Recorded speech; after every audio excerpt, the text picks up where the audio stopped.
বৃষ্টির মধ্যে এরা জাম কাঁঠালের বিচি কুড়াচ্ছে। পাহাড়ি এলাকায় জাম কাঁঠাল গাছ, বিশাল বড় গাছ, প্রচুর কাঁঠাল ছিল গাছে। তো নিচে কাঁঠালগুলো পইরা নষ্ট হয়ে যায়, বিচি করা থাকে। যে পাহাড়ি এলাকার বাচ্চারা এগুলো কুড়াইতে আসে, এগুলো বাজি করে খেতে করতেছে। এ কি করে দেখছো তোমরা?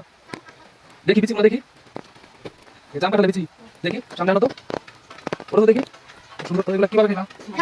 বাজিয়া কিভাবে বলো তো দেখি, কিভাবে খেলা বাজিয়া? হ্যাঁ হ্যাঁ, বাদামের মতো। বিক্রি হয় না এগুলা? কত কেজি? 160 টাকা। কোথায় বিক্রি করো? কি রে, তোর কাছে ফোন আছে? ও, তো বৃষ্টিতে ফোন ভিজা না? তো বিজনেস নষ্ট হয়ে যাবে না? ফোন পলিথিন দিয়ে পেঁচা রাখো, মোড়া রাখো পলিথিন দিয়া। তোদের জ্বর আসবে না? তোদের ঠান্ডা লাগবে না? জ্বরের ট্যাবলেট ডবল নিয়ে রাখছো, তো বাদাম খাওয়া লাগবে। ওষুধ খায় তারপরে খাবা। কার নাম কি তোমাদের? অমল। এর নাম কি?